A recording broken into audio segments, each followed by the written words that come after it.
order the Pasco County Board of County Commissioners 10 a.m. meeting of May 3rd, 2022. At this time, please silence all electronic devices and mute your microphones. Please rise for the invocation and pledge of allegiance.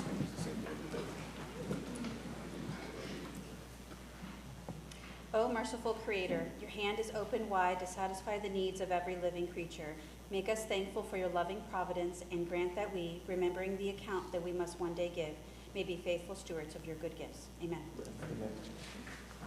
Pledge allegiance to the flag of the United States of America and to the republic for which it stands, one nation, under God, indivisible, with liberty and justice for all. Okay, Madam Clerk, please call the roll. Wow, this mic is really good. District 1, Commissioner Oakley. Here. District 2, Commissioner Moore. Here. District 4, Commissioner Fitzpatrick. Here. District 5, Commissioner Mariano. Here. District 3, Chairman Starkey. Here. Now is the time for public comment. Oh, thank you. Citizens are given an opportunity to comment on any current or future agenda item coming before the board and on other business under the board's purview. Today's public comment will be handled as follows. First, we will take public comment from those who are here in person. Then we will take public comment from those who have pre-registered for a WebEx link and are currently on queue. We request that when you address the board, comments are not directed personally against a commissioner or team member, but rather directed at the issues. This provides mutual respect between board members and the public. After stating your name and address for the clerk, a 3-minute timer will be activated. After 2 minutes, a single beep will indicate you have 1 minute left. When your time is up, 2 beeps will sound, and you should close your comments. WebEx participants will be disconnected automatically when their time is up. Madam Clerk, do we have anyone signed up for public comment? We do. 2 individuals signed up for public comment. We have Sabrina Kobler and Nancy Hazelwood. Yeah, if Ms. Kobler could come up to the podium. Thank you. And when you come to the podium, state your name and address for the record, please. Can you hear me okay? Yes. Oh, yeah. Okay. My name is Sabrina Kobler, and my address is confidential in Pasco County.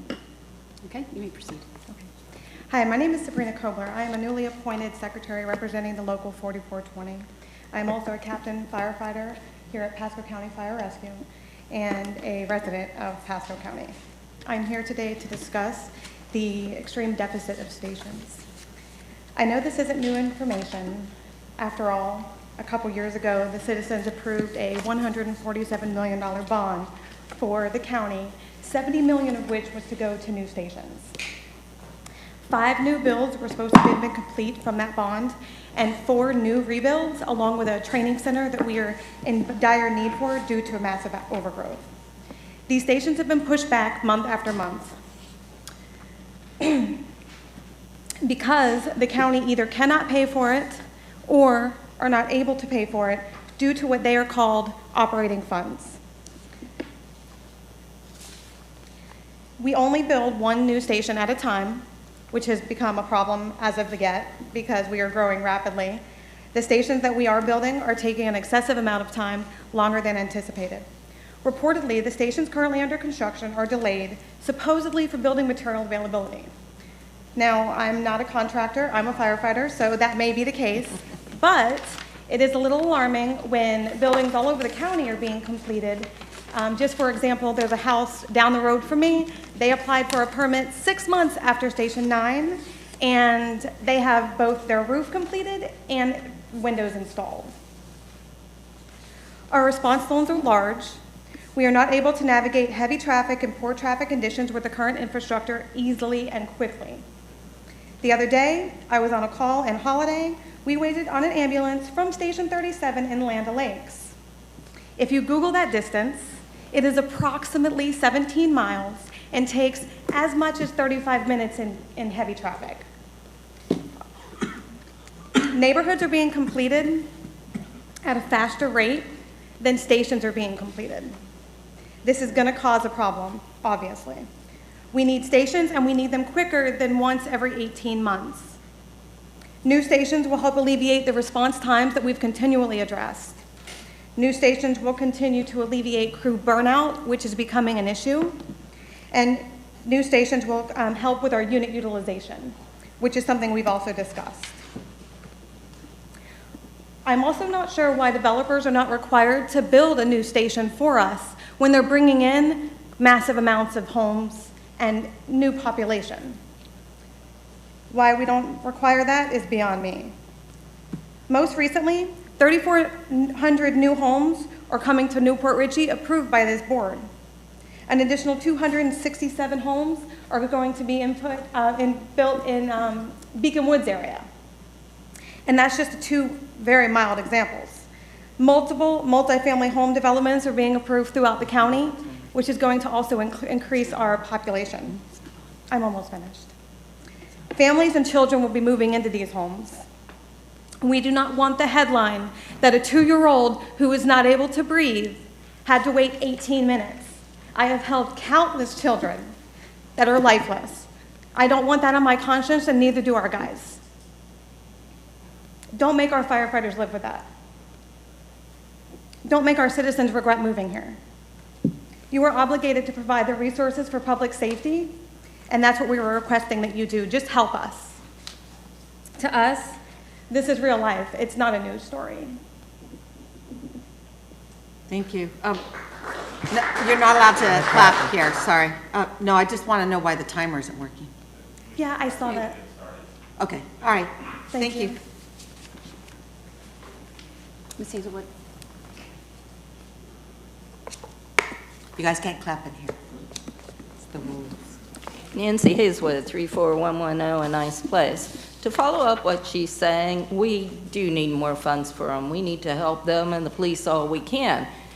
We've been telling you for years growth doesn't pay for itself. Well, it's time to pony up, and hopefully you won't take it from budgets that are already there. Tax the people. Anyways, that's not what I really wanted to talk about today. Honorable Commissioners and Madam Chair, I want to talk about something that seems to be happening at cities and the counties. The people that are doing applications for new developments seem to be misrepresenting or downright lying, and it's come to the attention of quite a few of us. At the RV thing that went through not too long ago, they misrepresented the count for cars happening, should have been counted on Saturdays in the middle of the day, instead it was done on weekdays in the middle of the day. And just over at Dade City, somebody said, well, the citizen said, you know, this has not been approved by the DEO. The applicant got up there and said, yes, it is. And their citizen got up and said it wasn't. And again, it came up, and yes, it's been approved. So they approved the whole plan. Y'all are being misrepresented what is going on in the application and lying to about it. I was wondering if something could be done. Maybe it's a chance to put a stiff fine on it and money would come into the county. Or maybe they need to just go back and start again. But this isn't good for the county, and it's not good for your citizens. And thank you very much for listening. Thank you. Is there anyone else here in the room that wishes to address the county commission? Madam Clerk, do we have anyone online? No one is on WebEx. So I have Ramon Blanco. No one is on WebEx that previously signed up, I guess, is the... Oh, Okay. that's right, he's with her development. Okay. All right. I've actually never seen that on here. Okay, so that is the end of public comment. Yes. Now is the time for resolutions. Madam Clerk, would you please read the first resolution? And would the recipients please approach the podium? I believe RS1 is postponed to another date, Yes. correct? Okay. And then RS2 is a National Day of Prayer. Is there anyone here for RS2? Title only. Title only, okay. Okay. Resolution number 22-123, a resolution by the Board of County Commissioners of Pasco County, Florida, observing Thursday, May 5th, 2022, as the National Day of Prayer in Pasco County. Move approval. Second. All in favor? Aye. Aye. Opposed? All right, that passes. Now we will move on to the consent agenda. I have a list of items that have been either pulled or withdrawn, starting with C8, pulled to discuss, C9, pull to discuss. C11, pull and revise. C17, also pull, discuss, and then I have 3 withdraws. C13, C36, and C37. Board members, is there anything else you would wish to pull from the consent agenda? Can I take a motion? Move approval. Second. All in favor? Aye. Opposed? All right, we will start with C8. Commissioner Moore? Chief, there he is. Morning, Commissioners.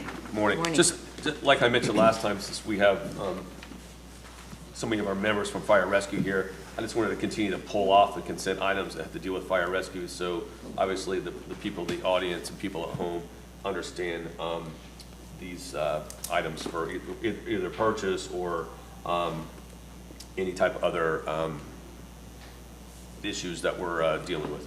Yes, sir. So C8 is a sole source purchase from a company, I believe it's called ASP. They provide the Blue Card safety. Blue Card is what our incident commanders use for basically safety and incident management of on-scene structured fires, large incidents, stuff like that. This started in Pasco County about 5 years ago, I believe, is when it started to be implemented. We put all the command staff and battalion chiefs, regular incident commanders through the initial training. This is to continue that down all the way through our drivers, so we kind of keep building that training program up all the way through. Okay, move for approval. Second. All in favor? Aye. Opposed? C9. Commissioner Moore? Same thing, Chief, if you could explain what this is. C9 is additional purchasing authority basically for fire boots. The number of firefighters we have to hire for each of the stations as we continue to grow. This is just adding more boots to our PPE. Okay, so this will speed up the process of getting them in and Yes, sir. allowing additional purchasing Yes, sir. authority? Yes, sir. So we're not waiting? Okay, Right. great, move for approval. Second. All in favor? Aye. Opposed? Thank you. Then we have Commissioner Moore, C17. C17 is actually a major step forward for Pasco County Fire Rescue. We received a grant from the state Florida Department of Health for EMS. It's an EMS grant to add cyano kits to our battalion chiefs and EMS supervisors. They're pretty expensive, which is probably why we haven't had them up until this point. But they're basically, if you're pulled out of a structure fire unconscious, your chances of survival are very small without this medication. It's basically vitamin B12. But without injecting it, it doesn't reverse cyanide. So this is actually a huge, huge thing for the county. Okay, excellent, excellent. Nice. Move for approval. Second. All in favor? Aye. Thank you, Opposed? Chief, appreciate Okay. it, explain all those items. No problem. Thank you, guys. Thank you very much. And the other 3 items were withdrawn. So we are now, C11. oh, I have one more? Right. Sorry. Oh, okay, C11.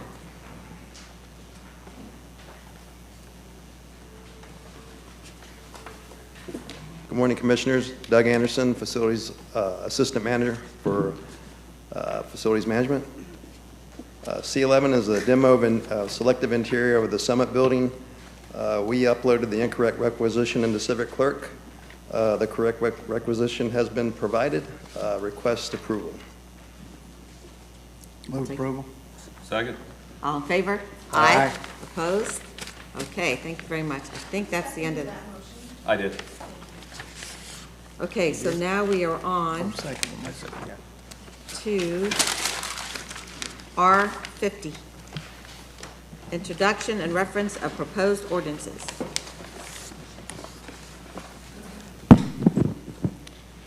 Justin Ressler, Solid Waste Director. Good morning, Madam Chair and members of the board. R50 is an introduction of an ordinance amending the Pasco County Code of Ordinances, Chapter 90, Article 2, Solid Waste Collection and Disposal, Division 2, Sections 90-47, 90-48, 90-64, related for collection service. Next slide, please. So presently in Pasco County, residential waste collection is managed through an open market system where citizens or HOAs contract directly with private waste haulers. And right now, the rates are set via a board resolution, and the last amendment to that resolution was in 2019. And since that time, we've seen the global pandemic, we've seen a number of supply chain issues that bear the need to re-examine this methodology. And so what we did is we took feedback from our waste haulers, and we looked at what others in the state are doing, and we found that the majority of Florida counties do not employ a fixed price ceiling for residential waste collection, right? There are some provisions in there for cost escalation, And so the proposed amendment to this ordinance would introduce that. Next slide, please. So what we're introducing today is language that would remove the residential rate ceiling and replace it with a provision that would index that with the CPI for garbage and trash collection.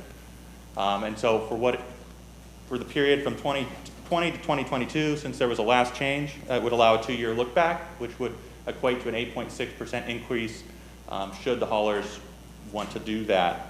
And then for subsequent years, it would be indexed to the CPI, right? So you would not be allowed to raise rates no more than the CPI.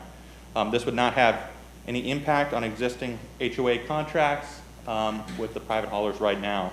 Those prices would remain fixed until the end of the term unless those contracts have provisions for price escalation.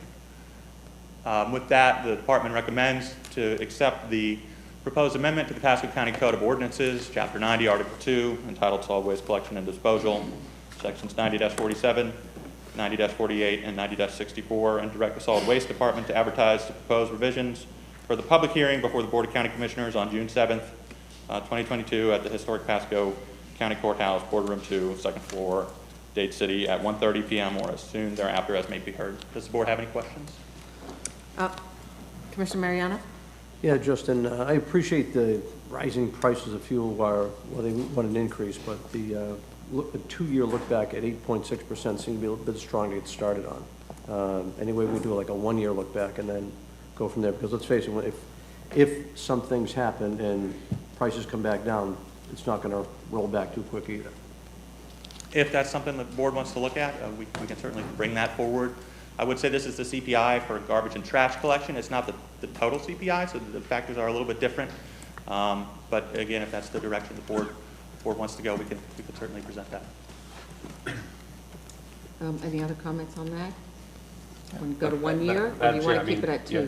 Unfortunately, we're seeing it in fleet management. We have people in fire rescue here as well. The sheriff's office, fuel costs are up. Cost of doing business is going up, unfortunately, for all this. Listen, I mean, I've had the same lawn maintenance person since she's traveled with me to my new home since 2002 or 2001. The first time he's had to raise his rates. I didn't botch it. I mean, I can't fault him for it. Other costs. The guy has to make a living. Yeah. You know, so I mean, I'm just being honest, I'm fine with it as proposed by staff. Yeah, I was as well. Yeah. Commissioner Oakley? Move Keep it at approval. 2? Keep, of staff's recommendation? Yes. Okay. Is there a second? Second. All right, any more discussion? All in favor? Aye. Aye. Opposed? Okay, thank you. Gives you guys a little breathing room. All right, R51.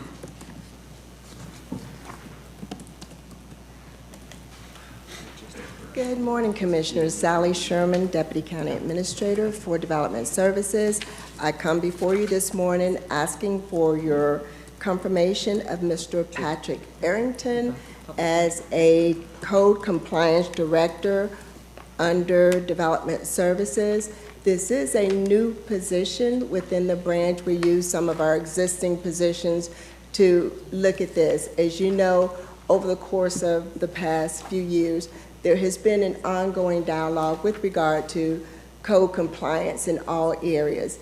This is an opportunity for us to bring code compliance related departments or areas under one umbrella as it relates to the budget preparation and management, contract management. There's a plethora of contracts that we deal with, general business operation, and most importantly, to look at process improvements and how are we looking at code-related issues and how can we improve on our response, how can we improve on our documentation and focus on excellence in customer service while we're doing that. If you have any questions, Mr. Arrington is present here with us this morning, and I'd be more than happy to see if you would want to have him do an introduction.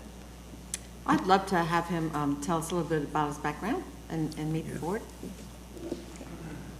Commissioner Mariano, were you going to have questions too? I'll ask him after. Okay. Good morning. Good morning. How is everybody? Good. Good. I think we need your name. Patrick Thank you. Arrington. Yeah. Thank you. Do we need an address? No. Okay. You don't have to give your address. Don't have to wait. Go ahead. I'm sorry. I didn't anticipate to come up and talk in front of people, but I'm looking forward to serving everybody in Pasco County. Hopefully this all works out well. I've got 23 years of law enforcement. I'm retiring from that next week, so that should bode me well as we move forward. Wonderful. Oh, sorry. Okay, Commissioner Mariano and then Commissioner I'm Moore. just asking more about his background. Okay. Go ahead, good. No, Yeah, it's interesting. You're not giving yourself justice. I know your background. Get into it a little bit more. Just besides being a police officer, or law enforcement, you had a background in the military as well? Correct. So 23 years in law enforcement, and 10 years prior to that, I was in the military. Served in the U.S. Navy as a hospital corpsman, if anybody knows anything about the military. Served a few years with the Marine Corps as well as a hospital corpsman. Got earned 3 degrees along the way. Married, got 3 kids, and have done some fun things in the law enforcement world and some fun things in the military world that we could probably discuss over dinner or beers or something. Yeah. That's good. Thank you, Madam Chief. Listen, I read your background. I know it's pretty impressive, so you're allowed to brag about yourself. Are you new to Pasco County? I'm sorry? Are you new to Pasco? Yes, I am. Well, Yep. welcome. Thank you. Commissioner Mariano.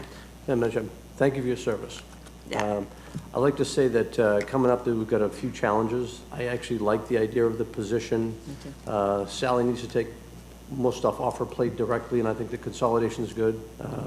I'd like to work with you closely as far as the Hudson area and all the way down through holidays as far as we get a homeless situation, and I'm going to be bringing up in the committee reports as far as some of the issues that are going on now. So I look forward to working with you.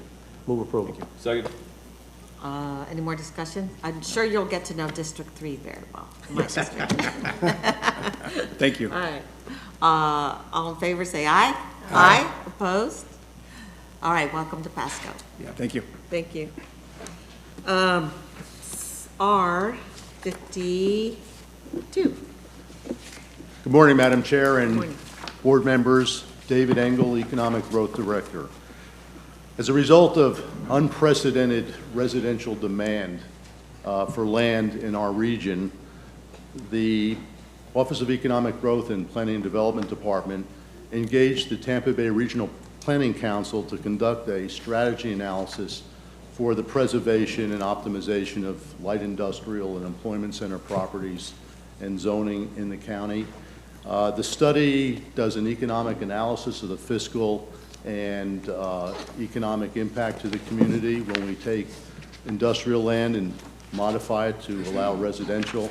It looks at the market conditions in our area, and then it does an analysis of our quality of our zoning and has some recommendations. So rather than give a spoiler alert, I'd like to introduce Randy DeShazo, Chief of Staff of the Tampa Bay Regional Planning Council.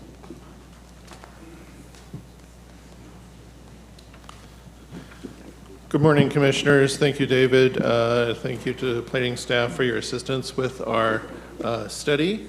I'm going to try to work out our presentation here, and we'll go ahead and get started. First, this is our project team that worked on the study for you, just as a sort of a general alert that our effort here is strictly advisory. So we're not here to tell you what to do, but to just provide you with some information. That's important because there's a lot of information to absorb today. Basically, our essential focus here is on what we'll call generally industrial land, but we specifically mean the future land uses of employment centers, EC, and light industrial, IL, as your main tool in your land use planning toolkit to promote the development of target industry jobs. Target industry jobs are those higher paying jobs that span a range of blue collar manufacturing to high tech kinds of jobs that help raise the average wage in the county and provide what we'll call an employment multiplier. They create more jobs through their own spending down through their own supply chains and household spending. So that gives you a little bit of an idea of generally what our focus is, but we do need to get a little bit into the background. And this is a few observations about what's going on in Pasco County. 1 out of 10 jobs in Pasco is what we would call a target industry job. The percentage of those jobs in Hillsborough and Pinellas County is about 1 out of every 4 jobs. Pasco County has the longest commute in the Tampa Bay area. It actually has one of the longest commutes in the entire state. It has the lowest jobs housing balance. What we're really talking about today is what's called jobs employed residents. Okay. Can you say that one more time? Yeah, say that sentence again, and I wanted to understand Yeah, that. Lois, go ahead and say that. Yeah, lowest jobs housing balance. So the number of jobs compared to housing units. Now, So you're saying we have more homes than we need, we need more jobs. you need more jobs is where we're going with Kind of been that. saying that the last 5 years, haven't I? We all have, yeah. It's coming. So, but getting into the nerdy details of this, I'll refer to it as jobs employed residents. As the labor force changes, there are fewer people who are actually working, and so it's probably more appropriate to call it jobs employed residents. So that's a little bit of our metric that we use. About 70% of your employed residents work somewhere else besides Pasco County. And then I want to emphasize that those points are all related to each other. And we'll talk about how that plays into our recommended strategy. And then as David mentioned, we're facing a close to unprecedented change in demand for residential uses. Single-family prices have jumped by 33% over the past year and have increased substantially over the last 20 years. The overall Tampa Bay metropolitan area has also increased faster than the U.S. Rate of change in housing prices. I will mention sort of in passing that last time that happened was in late 2007. So just to give you a sense of what may be going on here. All right, so again, going back to the impact of all of these changes in residential market, you see a lot of demand for change from future land use amendments, and so this is just a graphic showing you some of the recent changes. You've actually had a slight increase over the last 2 years in light industrial, but you've seen some losses in heavy industrial and in employment center uses. But for our purposes, the 2 key questions we're going to focus on today are how many jobs does the county need, and then how many acres do those jobs need? And the point of all of this exercise is not just to help you think about what potential expansion of light industrial or employment center you might consider in the future, but to help you think through the balance of overall land uses. So that's where we get to what I'll call the multiple choice piece of this. Planners often talk in terms of what the county will look like in 25 years, what is the overall build out. That doesn't necessarily work for you as decision makers as you consider the next acre of land. And so what this table here shows you are what are the various potential kinds of development scenarios as a result of development of single family versus different kinds of industrial uses. You can see that there's an escalating impact based on how much of the target industries you might have in terms of their overall impact on wages and on taxes. And again, this will give you a sense of what could happen on a single acre of land versus single family development. Now, this is a lot to absorb all in one go. So what we did is we also tried to boil it down into a single number. And the idea here is that we take the average of what those wages might be in a target industry, stretch it out over the forecast period that we look at through 2050, and then we do a little bit of financial discounting to give you a sense of what the value per acre is every time you change it from some industrial land use to some non-employment use. And it's about $2 million in lost personal income. That's direct and indirect, and it's also discounted. Can you go back to that slide again? The previous one? Oops. Nope. Going forward. Okay, I don't know if somebody can help me out here. I just keep on going forward.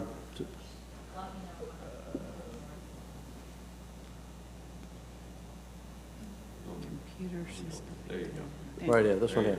So, I mean, let's really look at that. Okay. I mean, for residential, single-family homes, the far right column at 65 grand. The next one down, upscale retail is even 1.5 million. The next one- 65,000. What's that? That's 65,000. 65,000, sorry. 1.5 million for the next one, 2.2 million for the next one, 3 million for the next. That's huge jumps that we need to look at. Thank you. Well, I think it's always been that way. Oh, Yeah. no, but I'm just Yeah. saying, it's like, when you Yeah. really look at those numbers, though, doesn't that strike you?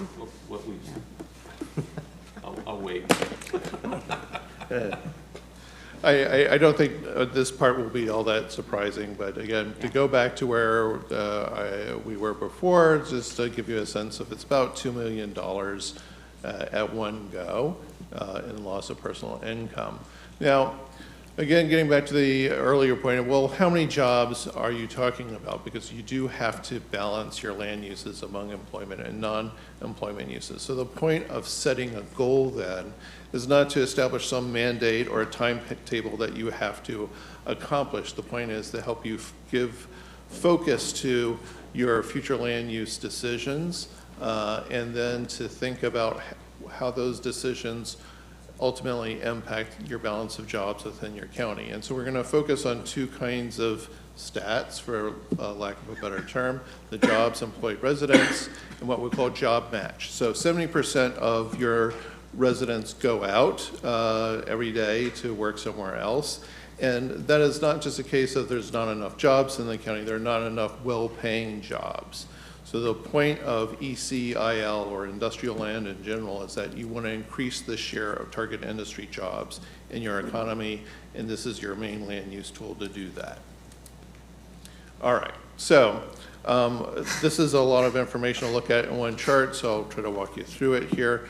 On the left-hand side are counties, those little dots, that are jobs poor. They have higher commute times, average commute times, than people who are down in the center. And those higher commute times we'll call jobs poor, because they've got less than 1.0 of that balance between jobs and employed residents. Now, of course, they're going somewhere. They're going to Hillsborough, they're going to Orange County. Those counties are jobs rich. And what happens to their average commute times? It goes back up.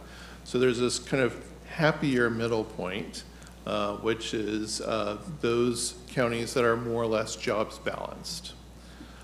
So that doesn't mean that you have free flow traffic. Pinellas County is pretty busy during rush hour. But it does actually have a lower average commute time than Pasco County does. So this just gives us a sense of what that range looks like. All right, so what does this mean in terms of how many jobs? From the target industry jobs perspective, you're thinking about planning for an increase of about 35,000 jobs over the next 25 years. And to plan land uses accordingly. Now, to get to that overall 1-to-1 ratio between jobs and employed residents, adding those target industry jobs actually helps you to get there, because they create other jobs through their own spending. Now, that gives you a sense of how many jobs we think you need to have to balance your jobs with your future housing needs or your future employed residents need. Now, what does that mean in terms of how much land do you have? Well, we did a lot of GIS analysis, we'll get to it in another slide, where we looked at what are the available acreages of ECIL and the PUDs. And we see that overall you actually do have a lot of land that is buildable that fits within those categories. But target industries don't necessarily come and say, well, we'll take 1 acre at a time. Their demand for land is lumpy. They usually don't want 1 acre at a time. They need usually large sites. And then it may be hard to see in this slide here, but the average for industrial parks throughout the country is about 550 acres in size. And then in this expert that we're quoting here, they're looking at 10 to 15 acre parcels that fit within a 200 acre park at a minimum to be qualified as an industrial park. That's a bit of an issue here because not only is a quarter of your industrial land that is already developed tends to be a bit older than average. Some of it may be approaching obsolescence. There may be a need to consider redevelopment. But the really big issue here is that you've got a very fragmented pattern of industrial land. The overall distribution is that half of your parcels are less than 4 acres. 40% of all those parcels are actually less than 2 acres in size. So they're scattered across the county. They're not easily assembled. And so that is really your land use supply issue. It's not so much the total acreage, but where those acres are and how they're divvied up. So what we did is we took a look at where your existing concentrations of industrial land were, and we put around buffers around those properties and along railway and along truck routes to identify areas that you might consider adding future EC and IL. And the point here is not just to add acres, but to look at larger sites that might better fit the needs of future industrial land use. So that leads us to the overall points about our strategy. Those areas that I showed you in that previous map might fit into what we'll call an industrial sanctuary. The idea there, and we're borrowing it from Jacksonville, where they also had a sanctuary concept, is that these are areas that you want to protect from redesignation to residential or other uses, to consolidate industrial land so that you can get to those scales that industry needs to operate and to work with each other and to attract labor. And to do that, you need to identify some basic criteria, such as perhaps establish a new land use and zoning that has a very significantly larger minimum lot size than what you currently allow for a light industrial or heavy industrial, which is about 30,000 to 40,000 square feet, and talk about a minimum lot size of 50 acres, or perhaps higher than that. You want to also consider adding through a long-term process another 2,000 acres that sort of keep that in your back pocket as a reserve for future job growth, and to make sure that when developers come or when industry comes, you can point to areas that are essentially easily changed to industrial use. And then we talk a little bit about infill and redevelopment incentives, but a lot of that is also about broadening permitted uses and to think of different ways to encourage redevelopment. All right, so these are our takeaways. Again, just drawing your attention to EC and IL is the main tools that you have for developing your target industries. To set a job goal, it doesn't have to be one job per employed resident. Any progress you make towards leveling up your jobs to employed residents will likely result in an improvement in your average commute times. And then to think about where you might add future industrial land, and the process that we've suggested includes trying to consolidate around existing areas or concentrations of industrial land. And then finally to consider hybrid districts. So to look at how you might encourage more flexibility in your land uses, so that land uses that might be classified as heavy industrial or light industrial can actually work within the same district, and also meet minimum size requirements for industrial or corporate business parks. Now, I will close with one downside, because if you do increase your shared target industry jobs, you're likely to increase your average housing prices because you will be more attractive to future residents. So there's that. And that's it. Thank you. Questions? I have some questions, so. Thanks, yeah. Thank you, Madam Chair. But I'll let you guys go first. Thanks. Question for you. When we talk about industrial sites, you said in addition to industrial sites, we're also talking about maybe office and some commercial as well, correct? Yeah. How important is to maintain the current entitlements on those industrial sites, as well as office in major corridors? I'll use this for an example. I-75, State Road 56, right? Easier access for people to get on 275 and 75 to get to work, correct? Right. Easier to traverse the area across the county using roads like State Road 56, State Road 54. How important is to maintain those and not convert those? So that is part of the concept behind the industrial sanctuary that Jacksonville has pioneered in the state, which is that those areas that are around main points of access to the statewide economic market is absolutely essential. You have to make sure that you keep those. Some of the more scattered parcels that are too small, you may want to consider converting to other uses based on market demand, but you really need to keep an eye on what happens with those areas that are at crossroads. And another question too, you may not have looked into this, you may have to give your opinion or not give an opinion, okay. When it comes to these, let's say, job creating sites, again, whether it be industrial, office, whatever, when it comes to, you showed on there that the return on the investment for the county or city is much greater, correct? At the same time, when it comes to the use of resources, county and city resources, I'm going to assume there's much less the majority of time on these sites as well. Is that correct? That is correct. We did not look specifically at cost of community services as part of our overall analysis. Partly it's hard to do for a variety of reasons, but it is a simple fact that industrial uses tend to use fewer public services than residential. So when we say public services, we could use, for example, fire rescue. We could use the sheriff's office would have, there'd be less of an impact on those services than there would be on, say, a multifamily apartment complex. Not just that, but I think in a lot of cases, industrial uses actually subsidize the cost of those services for residential. Right. Great. All right. Thank you.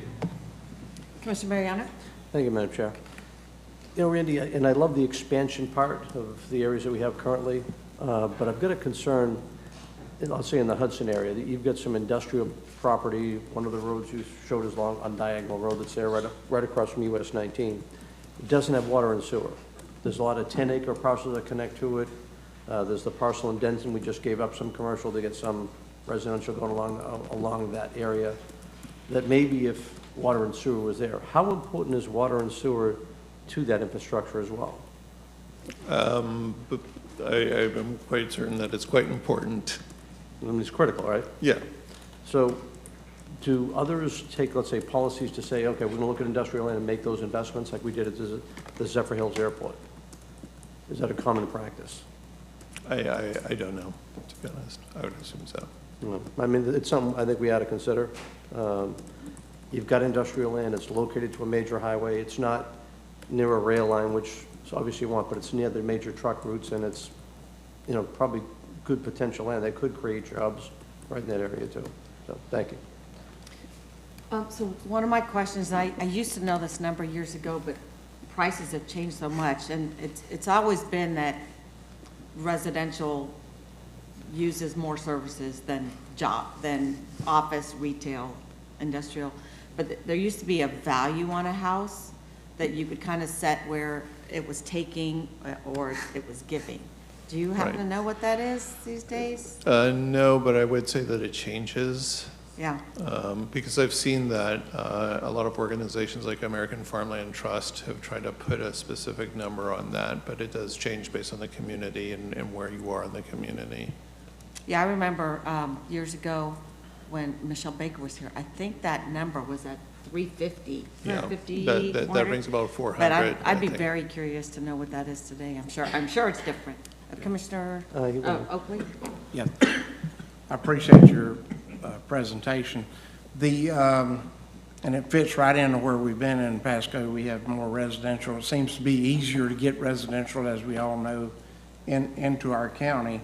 But we also, at this time and period in our history here now, we're starting to see more and more jobs come our way in the East Pasco County. Within the next few months, we'll start seeing like 5 million square foot of warehouse and jobs, important jobs, and jobs that paid more will be coming to the East Pasco County area.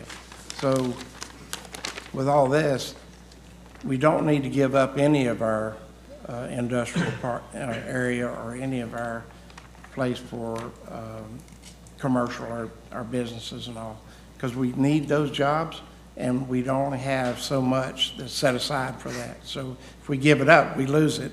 And if you give it up to residential, it's going the wrong way. The balance is out of the way. So commercial will help pay for what the service are for all the residential we have. And we have more and more residential coming. But we also have a lot of jobs coming to East Pasco County. When I grew up here in Pasco County in Dade City, when you went off to school, if you were not already in a business or your family in a business in this area, whatever you studied at school, you might have to go somewhere else to get that job. I think we're changing that. I think we're going to go past that and have jobs for our students and all that come out of schools here, and we got more technical schools happening. So we'll be able to keep a lot of our young folks here near home and near their families. So I think that's all good, and it's the progress of what happens in the future as we're growing. But we got to be careful and real careful about not holding up.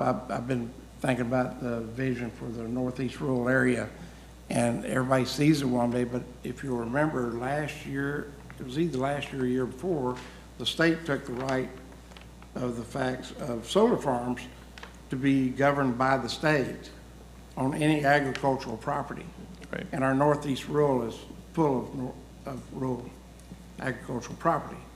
So we got to move forward with the vision, or we'll lose it to solar, which I don't think we really, there's nothing wrong with solar in the right place, but I don't think we want it in that Northeast rural, very much of it. So I think it's something we need to move forward, have very good housing and ideas out there that keeps it in a rural, something very special for Pasco County. So, but all this goes along with our growth and what we're seeing coming. So there's nothing wrong. I've always said there's nothing wrong with good planned growth.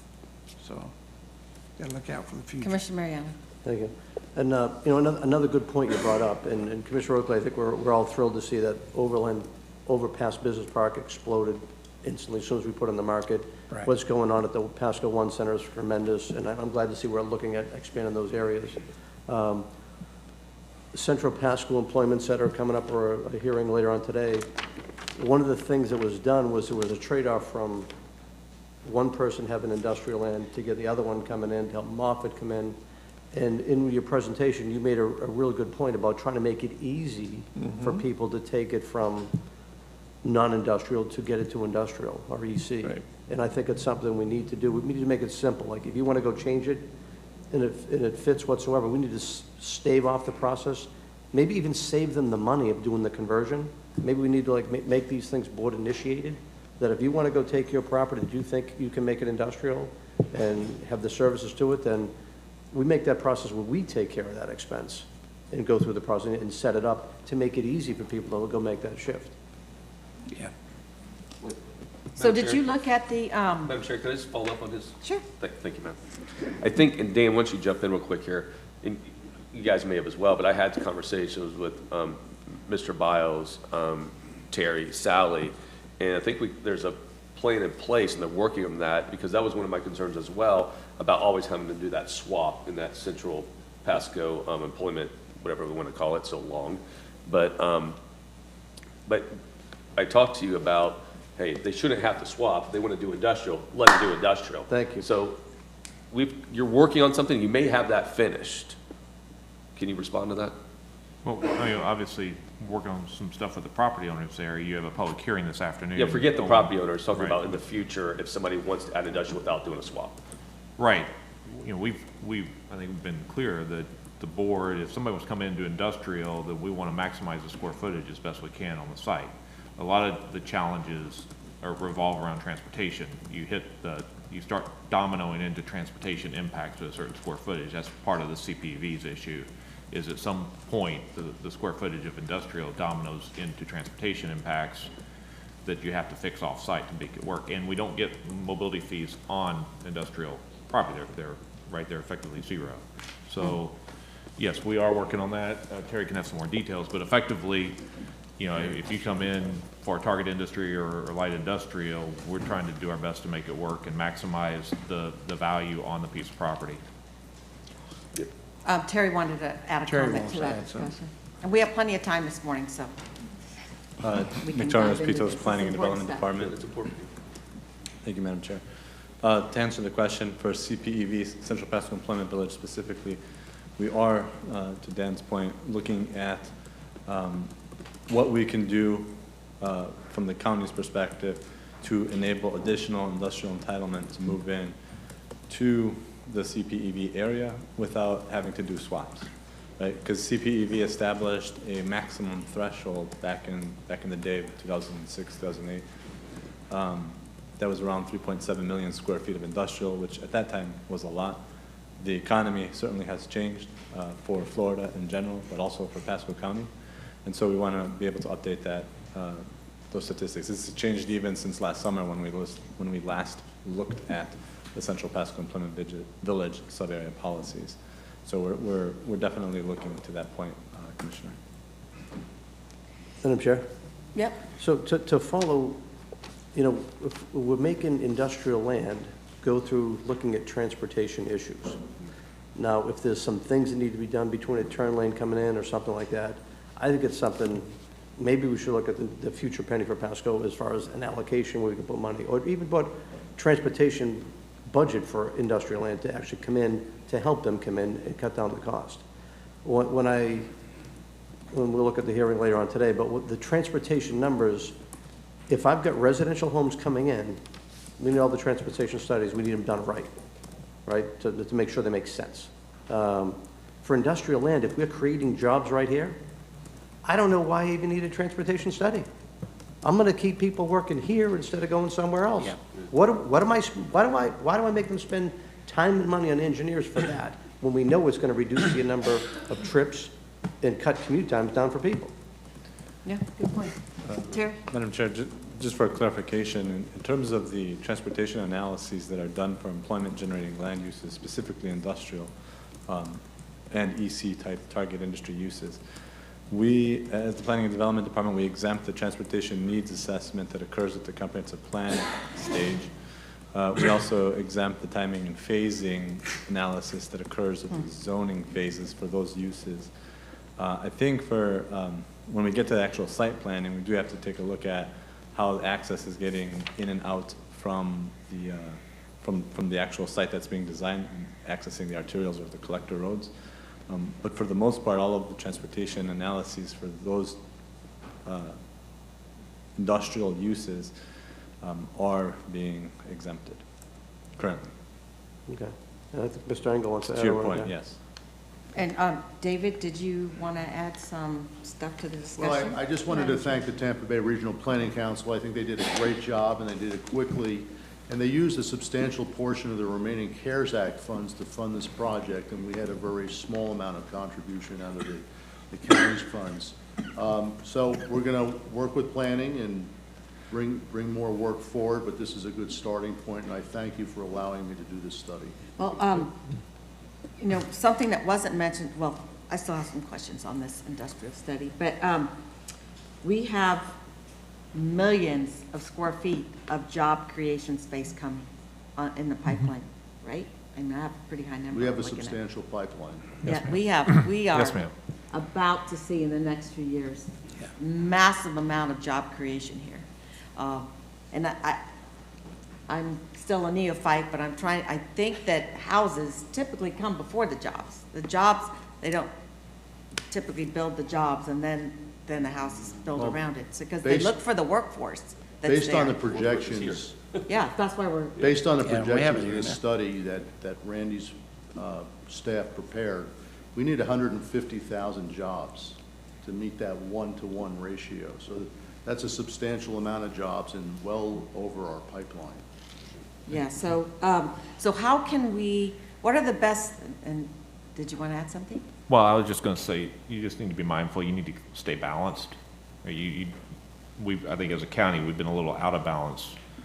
Always, on you know, housing, over the last. and no jobs. Yeah, right. And Yeah. so we're starting to see that balance shift a little bit. As you mentioned, there's a lot in the pipeline. I think there's probably stuff David's working on that probably you may not have even seen yet. So there is a lot out there that's coming in. And we are using, Commissioner, to your point, we are using various incentive tools to help leverage that, to help bring these jobs and these projects in. So we are working on a lot of things. So with various tools that we have available, I mean, we're wrapping up, I think, a development agreement in the next few days or weeks to bring to the board that you'll see probably in June.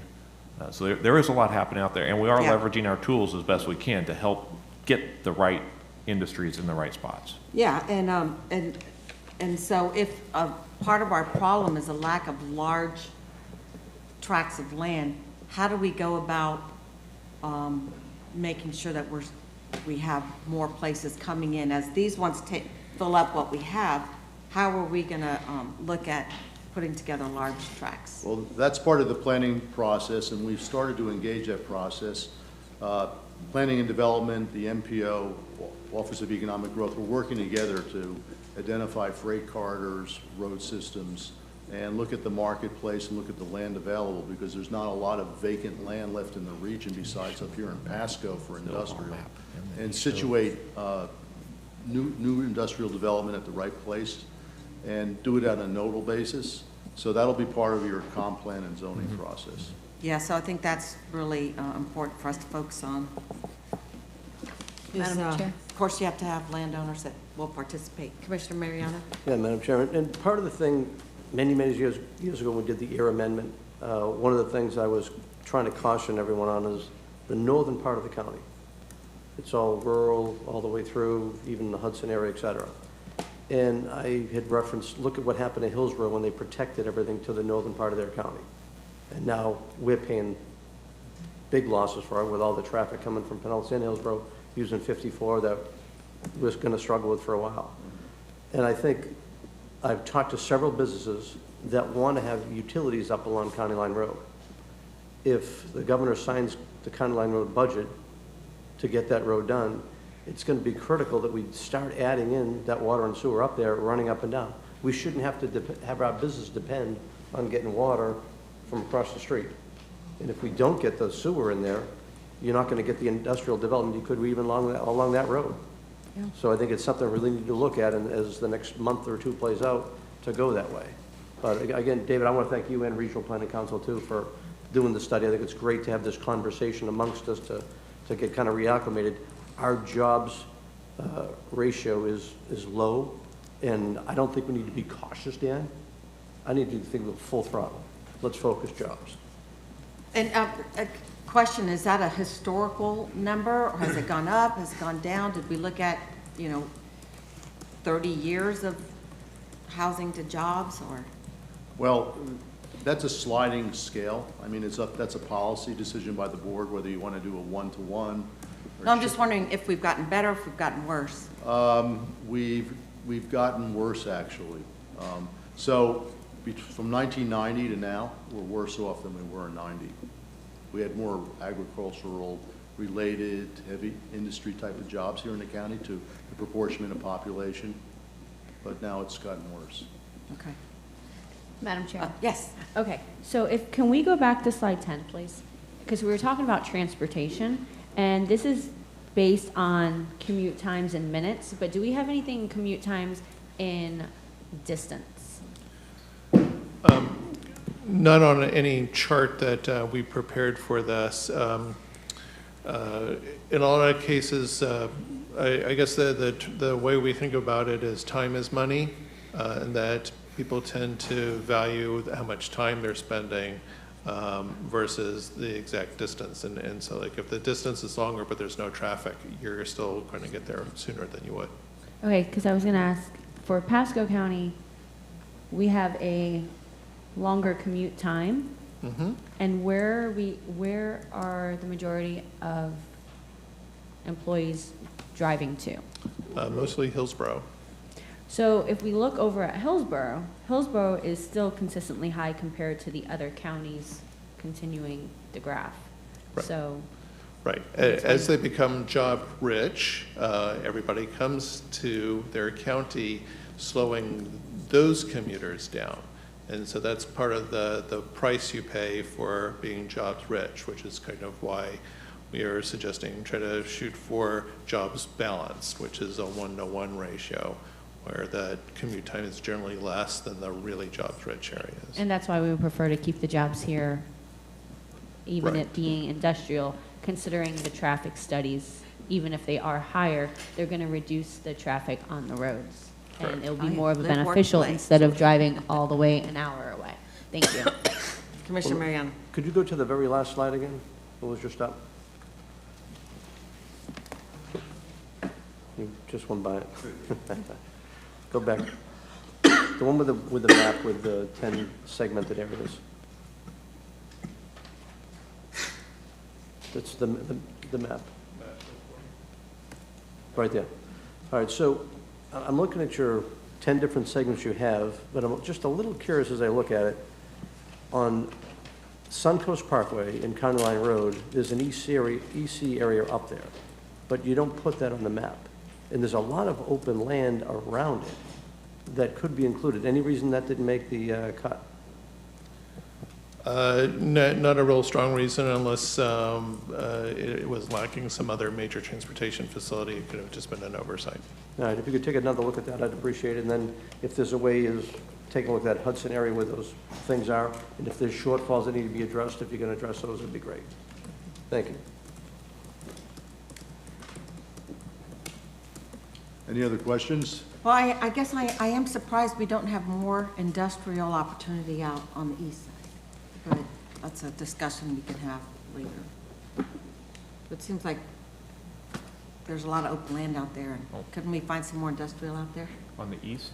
Yeah, along that railroad spur. I see 7, 8, 9, and some little 9s. I guess that's around the airport, but just hoping we can find some more. Not sure, you mean about the CSX? Yeah, rail the line? CSX rail line, yeah. That's a really Well, and you don't important see rail the- line to CSX. And Lacucci's not highlighted up there either. You're also, so there's some things that they aren't in those specific categories that we're working on right now that aren't necessarily up there, like the Lacucci area that we're working on with Lacucci Power. You know, the whole Moffett Angeline parcel. Yeah. Which is all high-paying target industry jobs. Yeah. Now, that's not That's not technically light gonna be- industrial, Yeah. right? But, and so, I think part of the challenge you have with that area between Dade City and Zephyr Hills is you're not really connected very well to ground transportation, which we're working on with the state to fix to a certain extent, but you are off the beaten path from a ground transportation perspective, so. And this map isn't zoning recommendations. Right. These are just areas of interest. It doesn't preclude the board to move forward with a more comprehensive look for industrial. You know, there's this little parcel, I doubt that my commissioners on the east side are gonna know about it, but Jack, where alternate 19 and 19 are, right on the border of Pinellas County.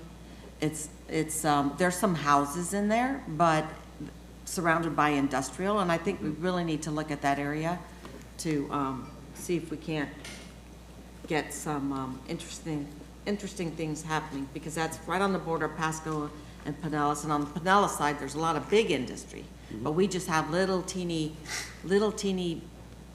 pockets surrounded by substandard housing, and I think that's an opportunity we need to look at. Excellent. Yeah. Okay, now we're gonna go on to your next one, right? Well, that's Terry Pitos will present that. Thank you Terry's? very much. Okay, thank you. Great job, Dave.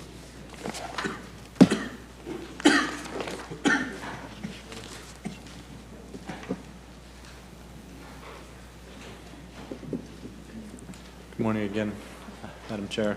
Nectarios Pitos, Planning and Development Department.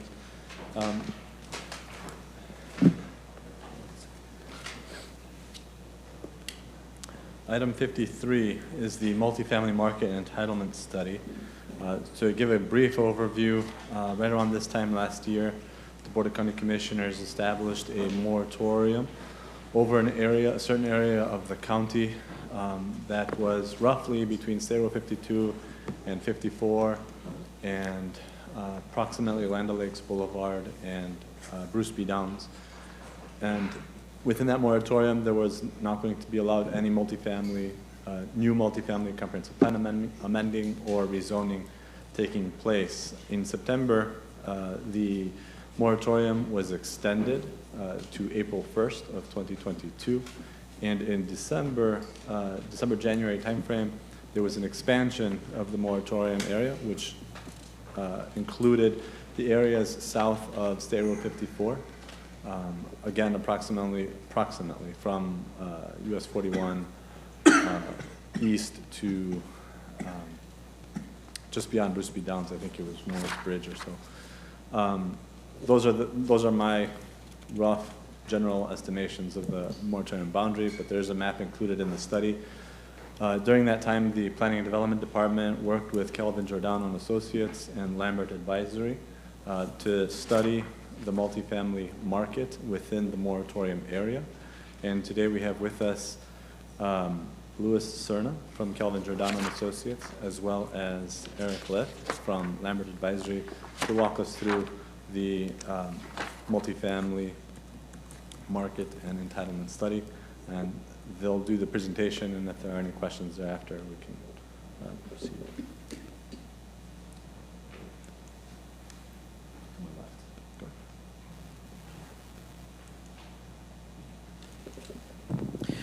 Good morning, Commissioners. Luis Cerna with Calvin Giordano and Associates in Clearwater. Together with Lambert Advisory and working closely with county staff, we have prepared this housing entitlement and housing study that you have. I believe you have the full copy as well as the executive summary. Just a quick overview, Calvin Giordano and Associates, or CGA, prepared the planning analysis, working closely with county staff, going through county records to determine what had been approved in the moratorium area. Basically, we worked on the supply side of the equation. Lambert Advisory prepared the economic and housing analysis. That's basically the demand side of the analysis to determine what, working together and with county staff, we determined what had been built and then taking out, subtracting that from the entitlements, determining how much potential there is for multifamily development in the moratorium area.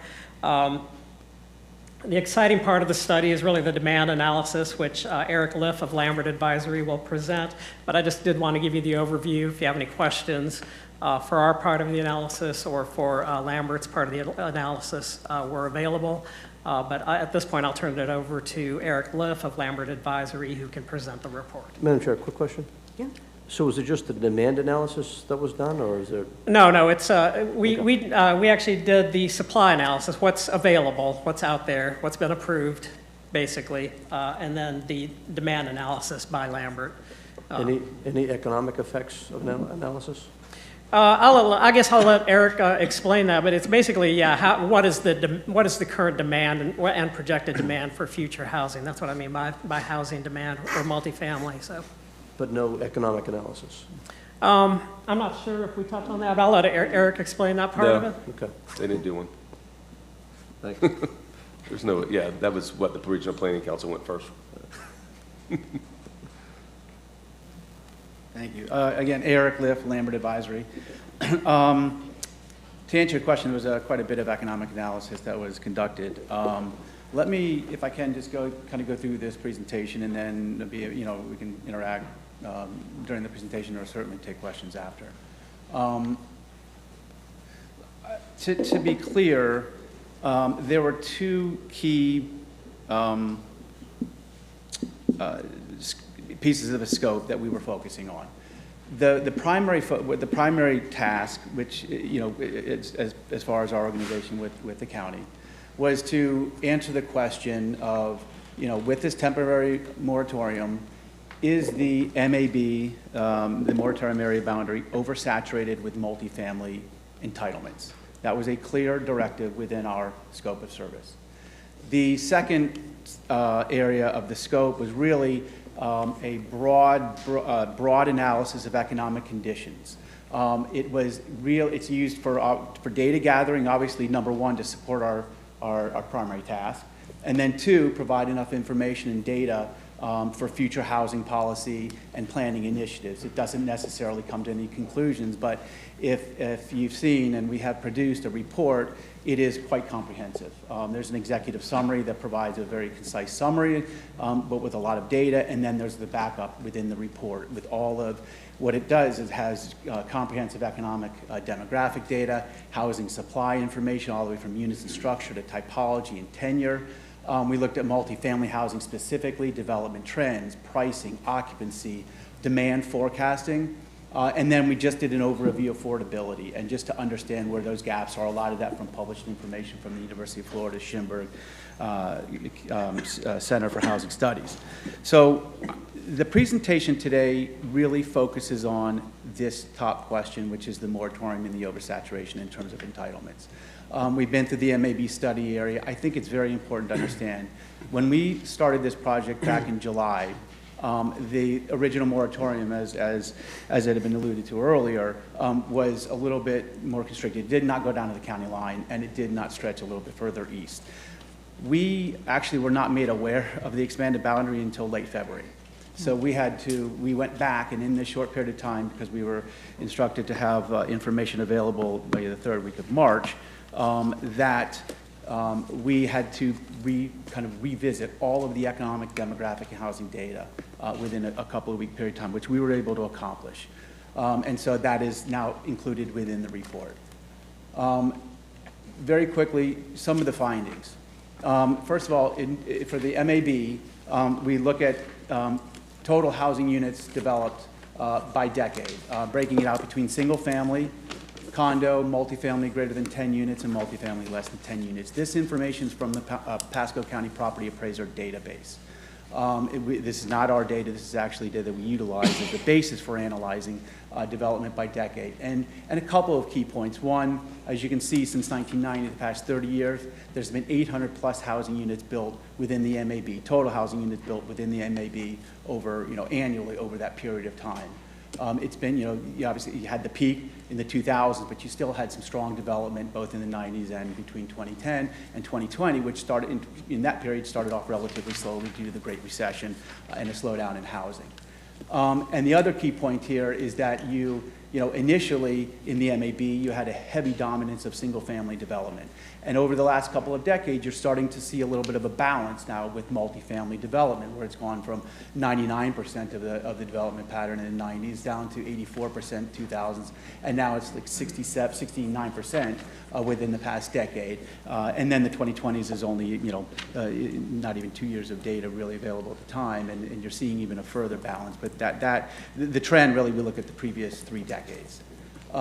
In comparison, I just wanted to show the development patterns of Pasco County comparatively over the last 30 years, if you took 90s to 2020. And again, you can see it's a little more, it's not quite as pronounced, but you can see that there is, again, a balance with multifamily development, and that demand is there and being accommodated. And so, and again, the countywide, you've been building 3,500 plus minus units a year, both single family and multifamily. Madam Chair? Yeah. Quick question on that slide and even the previous one, if you could. On the previous slide, it even showed like condos, like the previous 2 segments were like just 10s and 20, like 0 condos. Any I know, I was reason going why to that ask would that happen? question. What's that? Any reason why condos like all of a sudden were come out of favor? I wouldn't know why they weren't built in the 2010s or during that decade. Or 2020. I mean, they're not building them now. Yeah, I guess, I mean, first of all, as far as I would understand, the shift to multifamily has been to rental.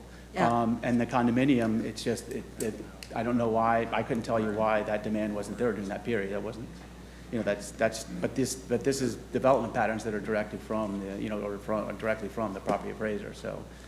So I just went to the ULI conference in San Diego, and they're not really building condos.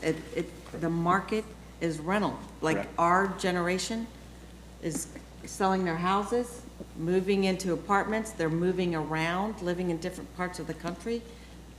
Very slow on the condo. You're exactly right. It's become much more transient. Rental is the trend. And the other point I want to make, though, if we're looking specifically at the MAB, typically in a suburban type market, condominiums are not in favor. It's mostly rental and or single family homes. So condominiums traditionally are not built within the suburban areas. They're coastal development patterns that supply that, that provide that demand.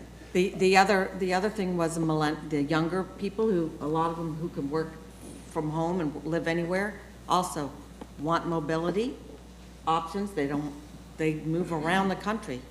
And so the rental is booming. Correct. And then again, with the more suburban type development, that's, most people are moving out there for, the single family, for the space, for the family, the family accommodations, both, larger house and land. And then the other factor is the multifamily provides them for many years, obviously, with the affordability, rental versus home ownership. And as you can start, you'll see within statistics, and it's well known today, obviously, of what's happening both in the for sale and rental market with price escalations. But prior to, rental was typically more of an attainable type housing than it would be for single family. So again, talking about the county, there's a little more balance. So I just wanted to show also a statistic between Pinellas County and Hillsborough County and look at their balance of development over the past several decades between single family and multifamily development. As you can see, Pinellas County, as it continuously gets built out, obviously the balance has shifted now heavily to multifamily. They just don't have the land availability for single family. But Hillsborough County, it too has actually had been a little bit more balanced from the beginning during the 90s. And just kind of maintain that relative balance, but it's still, you're talking about 30+% multifamily versus, close to 70% single family, and consistently balanced in that regard. And again, if you remember, Pasco County and the MAB itself is now kind of reflective of what's going on, that characteristic in Hillsborough County. And then just looking at development, so in the MAB, between 2000 and 2009, there was an average of 220 units built per annum during that decade, and then it kind of had modified it to 130 units per year between 2010 and 2019. Again, a lot of that attributed to coming out of the Great Recession, where you had stagnation and obviously a pause on development in 2000, in the early 2010 period. But now, if we look at a snapshot of the MAB in terms of multifamily, it's 97% occupied, and rents have increased more than 15% over the past 12 months. So there's tremendous demand that's occurring within this market.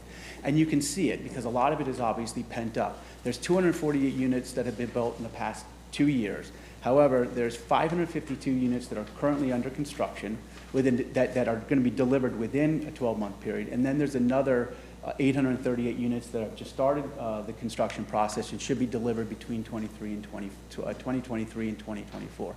So this demand is obviously far outpacing what's occurred in previous periods.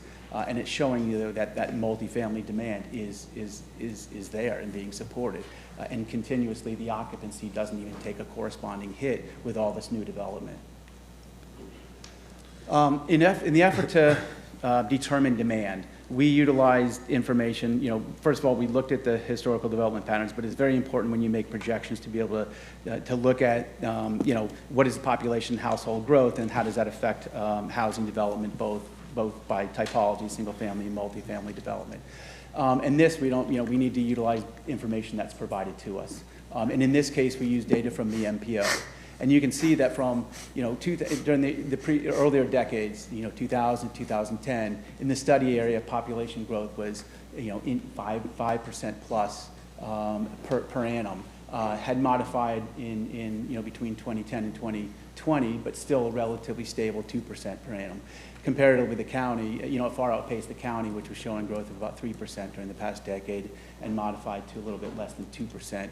From 2000 to 2010, it was 3%, had modified from 2010 to 2020 to just below 2%. And then the MPO does make projections. They're long-term projections through 2045. And so you need to contemplate what that means, because obviously there's cycles in development and cycles in population growth. But in this case, the MPO is showing about 1.1% average annual growth in the MAB. And the county now is shifting and actually outpacing the MAB slightly to 1.35%.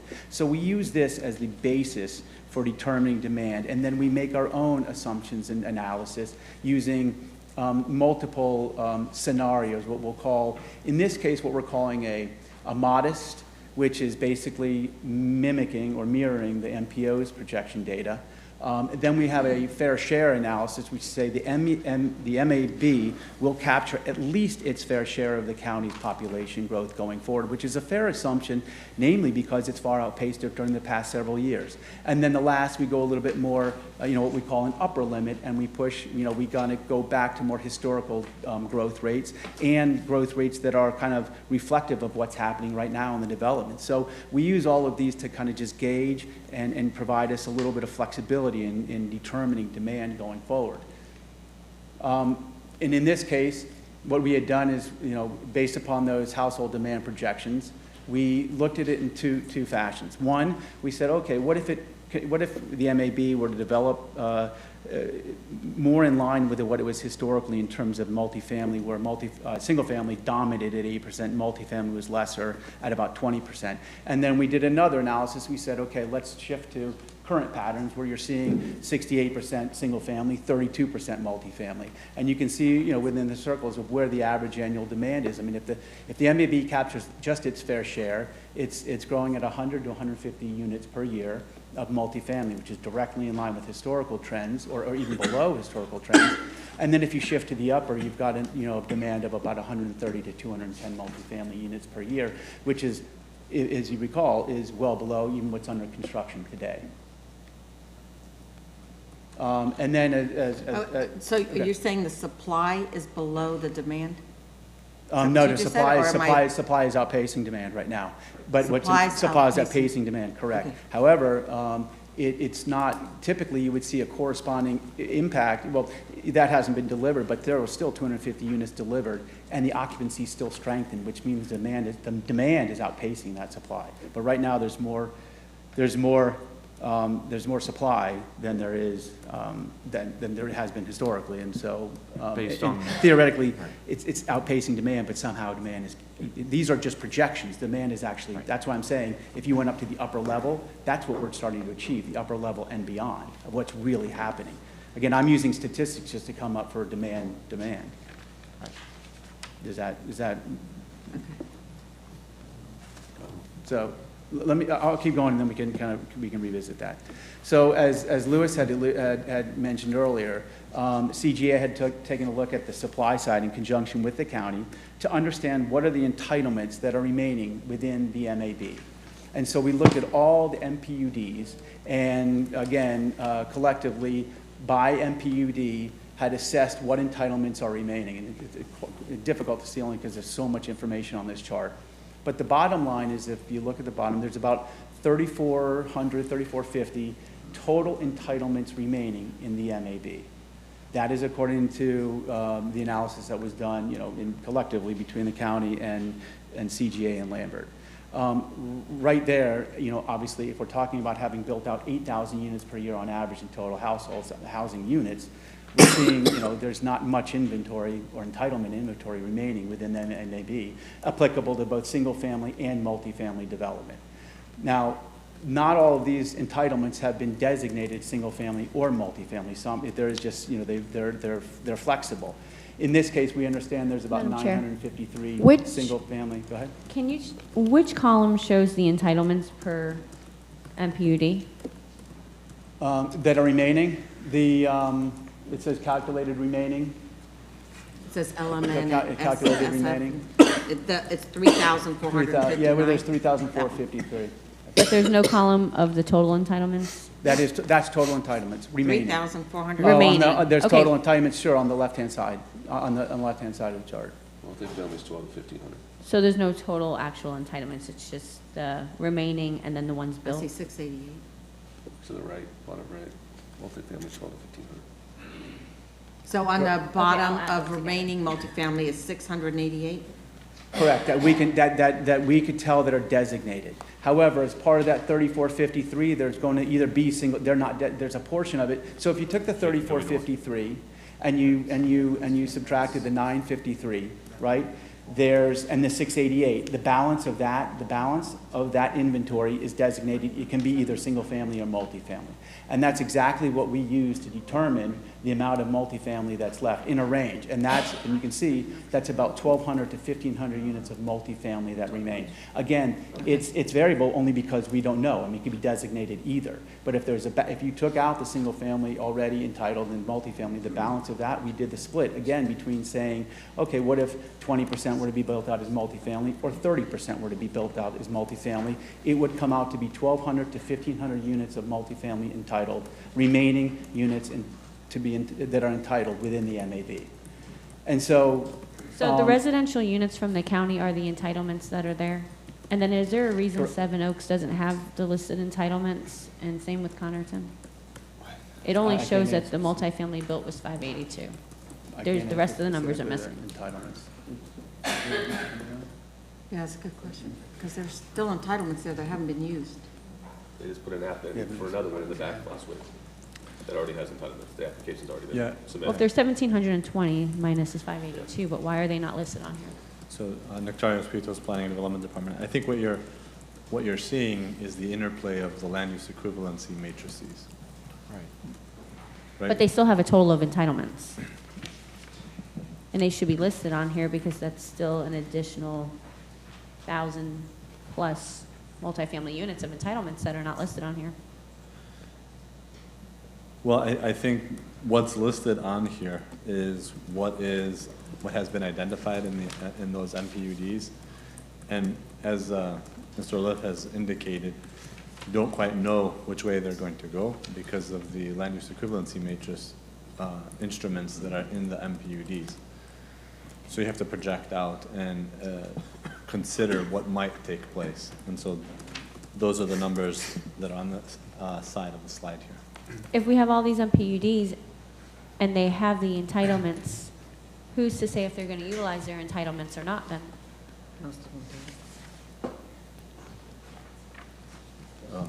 I think that would be the market demand. That would influence the property owners and the developers as to what they would. I mean, I would agree with. This is incomplete. So like in Starkey Ranch, they have a lot more units that they could have built than what they built. That's And I pretty think normal. that's very typical. That's very typical in this environment where you have a lot of environmental sensitive lands where you can't build everywhere, right? So we generally are over He's got a entitled. conclusion. Can we go through the conclusion? Yes. Let's Well, get to this conclusion. Can I real quick, follow 'cause I up gotta. with Commissioner Fitzpatrick? She's asked Yeah, a no, question, she's but she's right. not getting an answer. And I do it. I think But if she you get hasn't to got the an answer. conclusion, Are these entitlements never going to be utilized though? Are these over entitlements that they're not going to utilize? Because then it's not going to be an accurate report. I don't, Madam Sorry, Chair. this was a paper Madam exercise. Chair. We don't know what the things are on the specific How many more parcels slides? on the specific project. So some of this, to a certain extent, was based on what's in the file, not what's on the ground. Yeah, Madam Chair, to the Commissioner's point, I was gonna bring it up during my 5-page response that I'm gonna have in a few minutes. There are 307 units that are in for an application now that aren't listed as well. So in the area that you mentioned before, not knowing if they're gonna be converted to multifamily, somebody just submitted another application. So there's another 370, which I'll talk about later, that it could be on top of it. So you're right, there are some that we're not aware of because they are coming. They just put another application in. Now, he wouldn't have gotten that. Yeah, and It wouldn't have been included in his report. So to his included credit, to he's not gonna have that because it came in after he did his report. It just happened like a week ago. Right, so Madam Chair? Yeah, so there's a lot more there, yes. So why don't we let him finish and then we'll save Well, your let me question. just- it's the Commissioner next Patrick, slide. you've got a good I know it's a point. good question, Let me- but let me- let's let him finish because he may address it. If I But could, you just let me just address this. stated that there's, and you could have built Sorry. additional units in Starkey Ranch. Not me, I'm not the developer. Well, they could have built additional units in Starkey Ranch, but they chose not to. So those entitlements are still out there, but they're not going to utilize it, or they may not have space to build it, or whatever the issue is.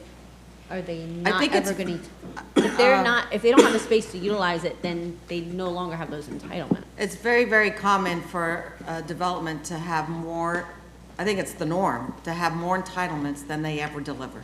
Correct, and that Generally. these numbers are going to be skewed if there's no more room to build those entitled multifamily units. Well, he may have that in his conclusion, I don't know, I haven't read it. Can we But hear? we can address those things at the end. Can I just touch on what she asked, just Why, real we're quickly? being, I would appreciate that. Because I don't think they answered the question. I know, but he hasn't finished yet. But There's no, only Terry one more didn't slide. answer the question. Can we Because- let it, I really want him to finish his report, make a list of your questions. I think it's extremely important It- that we it is hear the important. answer to the I wanna question, hear and it I too, do not always but get the I'm gonna answers let to the him- questions that I I'm gonna let him get. finish his report, and then we can dive into those questions, okay? Go ahead, sorry. Thank you. So, in conclusion, basically, based upon the information that we are utilizing in terms of, This doesn't make sense. entitled units, right, which is about 12, which we're based upon this analysis, is about 1,200 to 1,500 units. And then looking at from purely a market perspective and understanding demand, which there's a demand for at least 1,300 to 1,700 units per year over the next 10 years, that leaves you with an absorption of about 6 to 10 year period to use up all the entitlements that are, at least that we've designated today and that we've understood. If that changes, obviously, then the analysis would change, you would calibrate that with demand. But the bottom line of the demand, that's the baseline from which you can then reassess this if the entitlement number changes. The other question is some sites might not be, highly conducive to multifamily development, so that could shorten the time frame. Although, there might be other sites that eventually they could be allocated. So we based upon this analysis, it's about a 6 to 10 year absorption period to use up those multifamily entitlements. In terms of a planning horizon, when we look at near term, we call it about a 5 to 7 year time frame. Obviously, you're going to use these entitlements up within the near term time frame. So in our estimation, in our understanding, that does not represent an oversaturation of multifamily units. Especially if you're looking at longer-term horizon and longer-term planning, then you would want an inventory that goes beyond 6 to 10 years. So that's, it's just a conclusion based upon the supply and demand analysis. And then, whichever way it goes, the county would need to consider what it means to, if the moratorium stays in place, what does it mean in terms of being able to accommodate this demand, in terms of, infrastructure improvements, housing affordability, and so forth. If we were just to, keep the moratorium in place, it would obviously shift somewhere else, but what would be the cost of that, both from an infrastructure and affordability standpoint, which this study does not address. It just opens up that idea that needs to be addressed in subsequent, subsequent studies. But again, a lot of the background data that can start helping the county understand what those are is in the body of this report. So that's the conclusions from the supply and demand Madam Chair, analysis. can I get to some of those? Okay, so I think it'll help Commissioner out, Moore but- has some questions, and then, Can then I we ask want to my- answer, and I want to dive into her question a little Thank more you. too. So Thank you. Commissioner Moore has the floor. Thank you, Madam Chair, and thanks for taking this on. I respect how tough this is. I mean, it's hard to figure out where all these are, what's coming online. It's difficult. Couple issues, questions I need to bring up. One of the headline numbers, based on your own information report, I feel it should be at least 812 units delivered within the next 12 months, not 552. So if you go back on page 40 of the report, I don't see the page's number. If you look at page 40 of the report, you can clearly see in the chart where the 552 number comes from. And there's 2 complexes listed that make that up.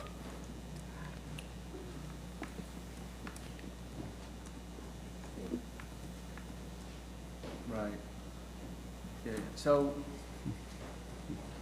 I think we outlined it in here, though. That's what I'm trying to get to. How do I get? Yeah, I mean, if you have page 40 from the report, but if I can go back.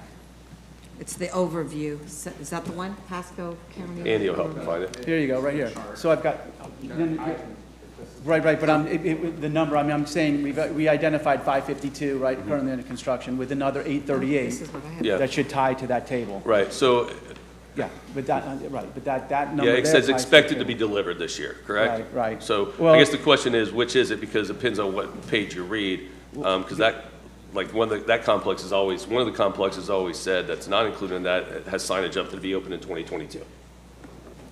Right. I mean, the way we looked at it is, don't forget, had to do this in 2 separate phases. Remember, we did all of our background work back in July, and there was an inventory of what was under construction. And some of these developments that we now show as under, some of the newer ones, like I believe it's Lexington and Ascend, I think it is, I'm not, that those are, at that time, were not considered to be under construction. So those are newly introduced. So we're just trying to correlate with. This is not the right screen here. Yeah, so, but if on page 52, it says the 40. complex, wasn't included in that 552, and as I quote, it says expected to be delivered later this year, so it should have been included.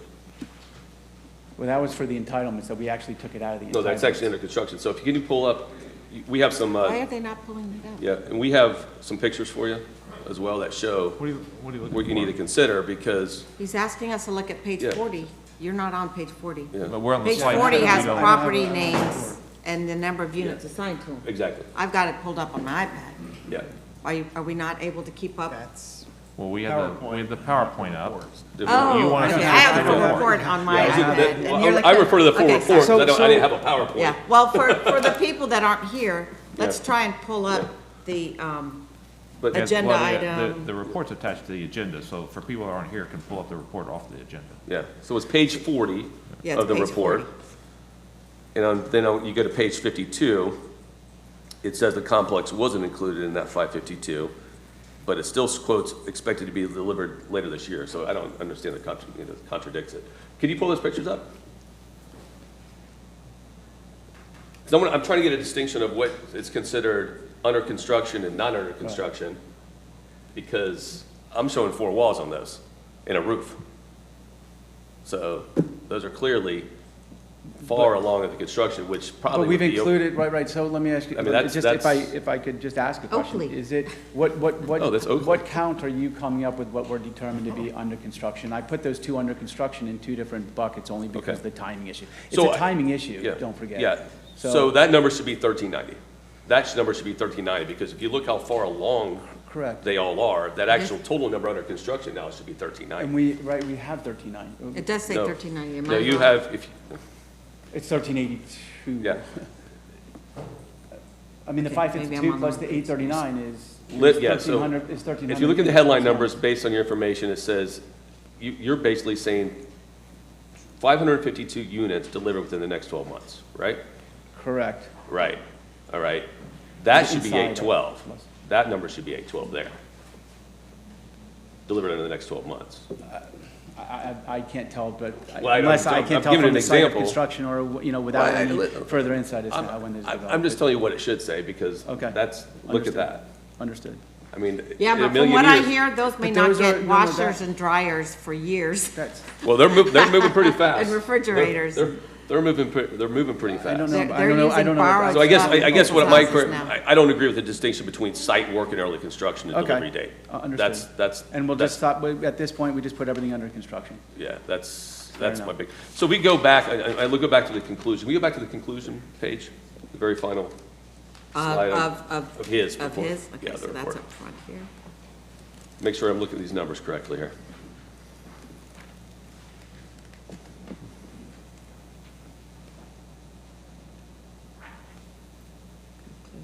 Yeah, because your report too says on, the one on 52 says the complex, page 52 said to be delivered this year. So I don't, one page said one thing, one page said a different thing. Could it be I mean, You with me? Scribner's, Yeah. yes, I understand. All right. I mean, again, and I don't sit here and make any excuses.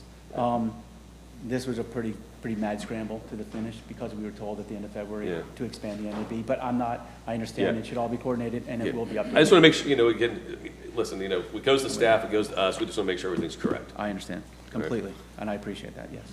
Okay, so it states forecast demand within the moratorium area is 1,300 to 1,700 units for the next 2 years, is that correct? Okay, forecast. We're staying that 1,200 to 1,500 roughly are unbuilt entitled, correct? Correct. Okay. So we're almost there for unbuilt entitled. If those were to be built, that would basically meet the demand. Correct. Okay, cool. So if there's 1,390 units total under construction right now, that's what we came up with. So I have a delta of 838. If I add the 838 to the 1,200, or subtract it, I should say, subtract it from the 1,200 to 1,500, the delta right now it's less than 400 from your bottom number of what would need to be completed to meet the demand for the next 10 years. So if less than 400 of the entitled units are actually built, which could potentially be one more apartment complex, that means the demand for the next 10 years, and you don't have to answer this, I'm just making a statement. Yeah. That would, but that's correct, right? That means that demand would be met according to this report. If we have the right, if we have the right entitlement, if you have the right entitlement number, correct? Yeah, exactly. In that case. Yep, so one of the ones that would come online, for example, we just got word that there's another one that just got a pre-app last week for 370 units. We would actually be over, that would make up that delta. We would already meet the demand for the next 10 years with that one, from what's currently being under construction right now. Forget the rest of the entitlements, we can actually scrap that now, literally, because we just made that up. If that were to come online, the one that went through the application, which I'm gonna assume they're going to, well, they wouldn't go through that, you know, they wouldn't go that far along, it's met. So the next 10 years, according to this report of what's needed, is done. So we met the, that's the demand's met. So question. 1390 is, just to make sure that 1390 has been deducted from the entitlement. So I'm not entirely clear on that math, but I don't understand. I got you. But a question, because you're included entitled but not yet built in that number? So, okay, so their numbers state 1,300 to 1,700 units for the next 2 years. That's demand. That's demand. That's demand. That's Correct. demand, right? Correct. There's currently 12 to 1,500 unbuilt entitled. Entitled, yeah. Entitled, right? But- So if I take that and I look at the current numbers, right? So there's 1,390 units total under construction right now. That includes site work and early construction. Those have been taken out. They're not in that entitlement number. Right. So if I pull out what we didn't include, which is, I guess, that 838 number, was it, am I have that right, Andy? Am I doing my numbers right? Yeah. Add that, and even add it to the one that's coming online, again, that it's the demand's there. So, well, you made the demand. question is, Yeah, it's washed right is now. it's a difficult thing, but unless you took the time to call the developers who have remaining entitlements and ask them if they're gonna use them, the norm is there, and Terry could probably, or if a developer was here, I'm not sure you can, I mean, you can't say that all those entitlements are gonna get built. It's very rare that someone uses all their entitlements. Now, I would think in this market today, with multifamily being such a high-priced, Highly desired. high desired product, that there may be people going around looking for entitlements and seeing if there's any land left to put some on because the demand is so high. Maybe they're gonna try and scrape up every one of those Potentially. developments Potentially, especially in, to add that in this area, which is a highly desirable area. Yeah. Accessibility, neighborhood, everything. Sure, that's why I used that one. I'm just saying Yeah. historically, Right. that all those entitlements weren't used. But that's why I brought the one that is actually just went through is going through the Yeah, application yeah. process now, because you can actually. But there may now be some that has no land You left. could, you can pull that, so, well, there's, we At we have. Lexington Oaks, Yeah. they may have entitlements that they never used, and I don't think there's any land Potentially, left. but you can't enter. Any of those neighborhoods, I mean. Well, yeah, so- they're building two. I'm just making that up. Yeah, there's, I don't know if it was the one, I don't think the one that was approved by some of this board recently across the street from the one at Lexington Oaks, that was the industrial site I don't think over that was by part of Compart. their- So there's another one, that one's being built. I don't even think that's included. But So I to- could add that on top of it again. But to go to Commissioner Fitzpatrick's question that we really I am curious about in your analysis, so you did not call out these entitlements, but you lumped them in that number to the right? Is that kind of what you're saying? Because that line was blank. And we know, because we've been going through some hearings, that there are a couple parcels that are in the, whatever Terry just said that I forget, that has the L in it. Lou? Yeah, Lou? there are some parcels that can either be residential or office. Correct, converted. And were those, but they didn't seem to be called out in your report, right? Yeah. I can't go through I won't be able to go through It's every your chart. MCP, but It's the yeah. chart with all the, Matrix? Doing this, the matrix, yeah. Yeah. That one. So we are curious why remaining, the remaining ones that are available would seem to me, we had that number from that hearing, it's in the thousands. That's, and the remaining, right, it's 3453, that's the remaining. Where do you, but it's not there, unless mine is incorrect. The matrix? I have nothing Can't under see it. remaining in either column. There's no number there. Do you guys have something different? It's highlighted in the orange on the bottom? Is that what you're looking at? No, but there's nothing, if you take the Seven Oaks, AKA Saddlebrook Village, and you go across, I can't see that. it says 2,900 single families, 582 multifamily have been built, and then you get to the remaining, it's blank. So that's the number we're questioning. Okay, Yeah. Can I just, when you're done, can I just conclude? So Okay. Seven Oaks is going to be a difficult MPUD DRI to work through. We had a number of those types of MPUDs where it was very hard to parse the information in the documents. That there are going to be entitlements left on the table is true, and that's going to depend on the geography of each MPUD and what each MPUD has actually accomplished on the ground. So there's going to be a speed break, is the way I've been thinking about it, where there's going to be some MPUDs where we don't quite know what the final conclusion is going to be. Yeah. But the limiting factors are going to be how much land they have remaining, Yeah. and what kind of land that is in terms of wetlands or other types of barriers to development that is going to be on site. And so what we felt in terms of the study when it was produced to us, that 1,200 to 1,500 units that you see on the sidebar there is sort of an upper bound number. And then you're gonna have to factor the uncertain speed break that may actually lower those numbers when we proceed into the future and actualize these entitlements. Madam Chair, can I just continue with the rest of that? Yeah. Thank you, ma'am. It's true, Terry, just stay there real quick, because the gentleman wouldn't know. It's true, though, there was an application. You mentioned the Seven Oaks MPUD, for example, right? Was there not an application for 390 units in the entitled area that just came in? I think it was on the north end of Seven Oaks. Yeah, but it's within the MPUD. I think so. I think I saw something. Yeah, it did. Yeah, because we get the notices of all applications. So you can actually, again, he wouldn't have had time to see it because he already had it completed, which is like a week or two ago. You could actually subtract that as well. So there's an example of entitlements being used. Right. If I look through the report, when you spoke to some industry professionals, right, when you were doing your report and stuff, didn't they mention, because I think I saw in your report that the demand was plateauing a little bit, though? Or they stated the demand was plateauing? I think, it's plateauing, but it's still steady, but it's still robust. Yeah, So, but that's me, but in the report it said it it was only plateauing. naturally cycles, but it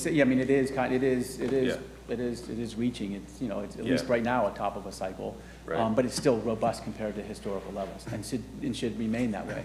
And that there was very little concern about the fact that even with all of the deliveries that are coming online, that occupancy will take a major hit. They're very confident that these will be absorbed and the occupancy will remain stable above 95%. Okay, thanks. Well, I'm going to close. I know there are people that probably have questions and things, but again, I just want to go back to something I've been talking about for a number of years, and I'm glad this report came out because it justifies what I've been saying, is that if you look at the total number of units that are being built, total units are being entitled, according to the report, what's needed in the next 10 years, this demand's already been met, right? It's already met. So now we just heard a report from the Regional Planning Council that says we have a shortfall of 150,000 jobs. right? And you look along these major corridors, what should be there? Well, they stated earlier that you should not be switching out industrial, but when they said industrial, they also included, and I asked that question, office and even retail, job-creating sites for additional multifamily along those corridors, and that's also why I asked that question to the Regional Planning Council too. If that area along that 54, 56 corridor in that intersection of 75, if that's where you should be having these job-creating sites, and save those, and that's what they stated as well. So, you know, just listen, I'm only here for, unfortunately, for 6 more months, but what I'm hoping for 6 months after that is that, you know, future boards take into consideration what the Regional Planning Council said, what some of us have been saying on the dais for a number of years, is that we need to save these sites for job creation, not just for today, but for future generations. And we look at the impact some residential has, including multifamily. It's a fact. You know, it's a bigger demand on fire rescue. It's a bigger demand on the sheriff's office. Our services as a total, right? I mean, am I not correct? I mean, yeah. So typically, I was asking. So that, you're singling out multifamily. Should we do all housing? Well, this is. Are you saying we should stop all housing? This is a report on multifamily. We're not having a report on single family. That's what I'm talking about. Well, I'm just asking you Well, if you're if you thinking wanna- we should have a moratorium on housing. Maybe you should ask for a study on that, as I asked for one for this, and then when they bring it back, we'll have that conversation. But today, we're talking about multifamily. So again, I think points proven, I appreciate it, and with that, So, but your conclusion was what? What's that? Can you state your conclusion again? Sure. Basically, yes, that based upon the analysis that we have in hand in terms of entitlements, there's approximately 1,200 to 1,500 multifamily units, unbuilt, entitled, remaining within the MAB. There is demand for a minimum 1,300 to 1,700 units demanded over that 10-year period, which would indicate then you would use up those entitlements within 6 to 10 years. The question posed was, is there an oversaturation of multifamily within the MAB? And from our conclusion, the answer is there is no oversaturation. So what especially is if you're there looking will meet the demand, but it's not oversaturated? Correct. Okay. Did you have more questions? Because what is the, I have one, and maybe. Go ahead. And I've asked this, and no one's been able to give me this answer. What is and maybe there isn't a correct answer, is there a good ratio for us to understand what a good balance is between single-family and multifamily, or does that fluctuate? There really isn't any. Every Yeah. area is unique. However, that's the one thing we wanted to point out, you know, to your neighbors. Again, it's a land availability, but your neighbors, both Pinellas and Hillsborough, again, Hillsborough is very, very, you know, Hillsborough, the MAB now matches basically what's occurring in Hillsborough, almost exactly in terms of that balance. Okay, Pinellas, I'm obviously, having much trouble more. understanding what this says. I just have a hard time understanding your graph. So what is the percentage of single-family to multifamily in Hillsborough? In Hillsborough? Yeah. It's on the bottom. So during, take 1990s, it was 60%, 64% single family to 36% multi. Okay, And then that fluctuated modestly between, you know, 2000 and 2010, but it always stays in that 65 to 70% range for single family versus multifamily. All right, and in Pinellas County, it's much more multifamily. They don't have the land availability, obviously, as Hillsborough County or Pasco. okay, because So they're the going up. multifamily. Because they're built out and they're going up. Correct, Probably. correct. And they've even started out, because they were small, they even started out with a much higher proportionate share of multifamily. But now you can see, between 2010 and 2020, 31% were single family. So the balance is multifamily. And what is our percentage of single-family? And is this only in the MAB, or is this on the whole county? Well, I have both. So MAB, you can see from So we have 1990. 86% single-family? 80s, overall, that's total development. That's total, yes. Of all existing inventory, it's 86%. But I looked at it per decade, so. Okay, what is the percentage of single-family to multifamily in the MAB? In total units, 86%. 86% So that's single-family. very high. Quite high. It's slanted much more towards And you can see in the single-family. 1980s, correct. Yeah, so, you know, if we had gone back 20 years and we're planning this area, I would have said the intersection of 75 and 52 and 56, and that whole quadrant would be where you want your density of multifamily. I mean, I think planners would tell you that. It's, you know, that's where your towns build up, is at the intersection of your infrastructure. That's just historical. I mean, that's just historical. So you got a college there, you got a mall there, you have two malls. You have two malls there. That's where density goes. All right. So we've got a weird anomaly over there. On page 10, in the executive summary portion of the study, it looks at the MAB, the moratorium area boundary, the study area, and it says that prior to 2010, single-family dominated in the MAB at more than 80% of inventory. So the market was bringing, let's say, 80-20 balance between single-family and multifamily. And then during the following decade, 2010 to 2020, the mix was more at 68% single-family and 32% multifamily. So again, the market brought you a kind of 70-30 balance in the next decade. Overall, I think there was a number in the report too that indicated in 89% of Pasco County is single family, 11% is almost 11% is multifamily.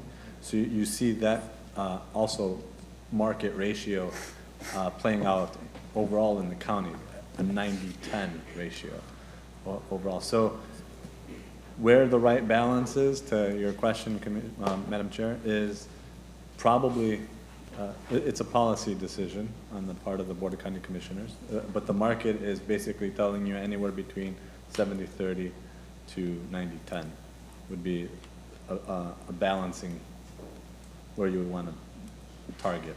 Yeah, and so what happens if we don't supply that demand, someone else is gonna supply it, it's gonna be Hernando County. And, Okay. and, yeah, no, and that may be fine. It's We just got that- a regional it's planning just that council that they're told us gonna- we're short 150,000 jobs. Right, right. And So we that, have and too many that, people like and I not enough said, jobs. that's a policy decision. I'd rather I have mean, more Martin jobs. County said no one could build over 2 stories, and they can't build anymore, and they're, 4 stories, and, yeah, they don't want any growth, and, you know, so, I mean, that is a policy decision for us, but we will get their traffic.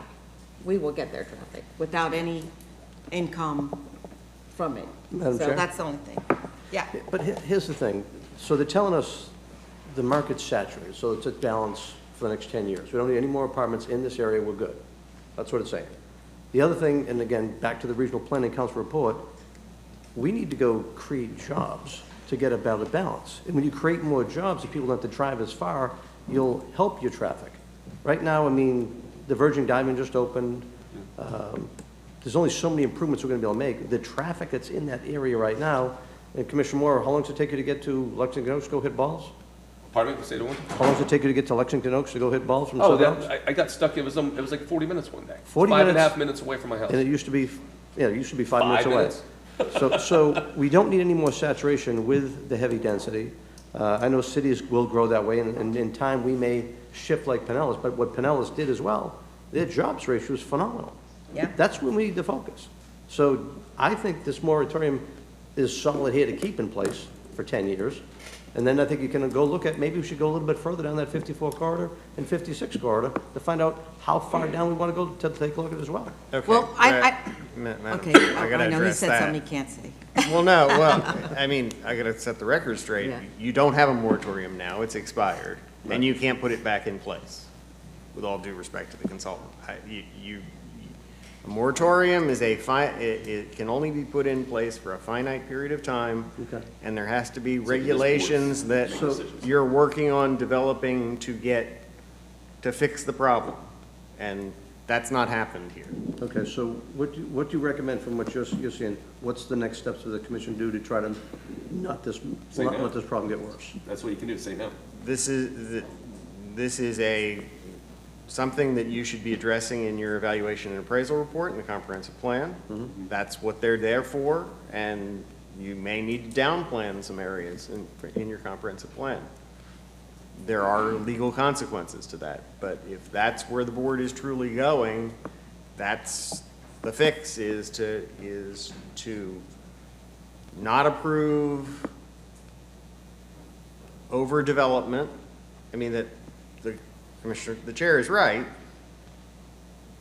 The MPUDs that historically have been approved in this county, as other counties, don't look into real scale of the land that they're trying to build on. They are well over entitled for the land that they can build on. So when they get done with a quality development, they're going to have lots of units left over. That's the way these approvals are done. And when you put in a land use equivalency matrix on top of that, it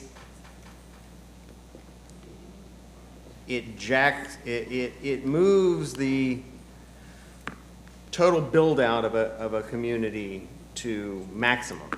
So you will get the highest density based on the approvals that you've given, because the whole purpose of the equivalency matrix is to allow flexibility, and so they can change, the development community can change over the approvals from what the board granted to either what market trends are or to max out their site. Hey, so I just want to say, I don't think there's anybody on this board that doesn't think jobs are number one issue. I think job creation and attraction of high-paying jobs should be our absolute number one focus. And it's why I work on workforce development so passionately, because I think that is a real tool for us to use to attract high-paying jobs, and I especially love manufacturing jobs. And I'm not saying that Commissioner Moore should have more apartments in his district. I'm not saying that at all. I'm just saying that I'm talking about planning trends and the way communities grow, where there's infrastructure like that, that's where density tends to go. Just look at it around the world. So, but I do think as we go through our comp plan, we have some policy decisions to make. And I think we need to listen to our community, and we need to, really get an understanding of what it means when we make decisions that we make. I made a statement here today that, not statement, I mentioned that there used to be a number that was applied to the value of a house, whether it added to the tax base or took from the tax base. Well, does that mean we only want to allow houses that are $500,000 and over? I mean, that's a policy decision. I mean, that has consequences, because then the housing costs are going to go crazy.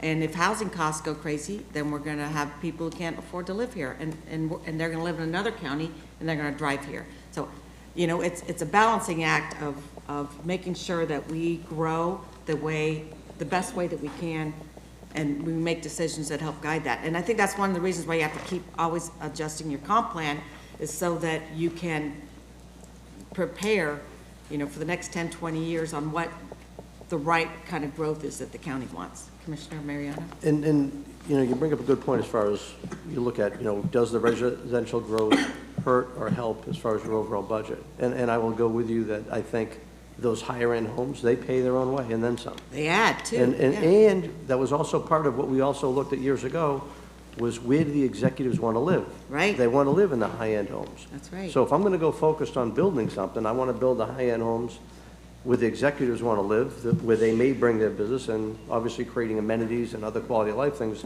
that we're doing with environmental lands to stimulate that to bring them. So it makes me nervous that we're approving all these 40-foot lot neighborhoods.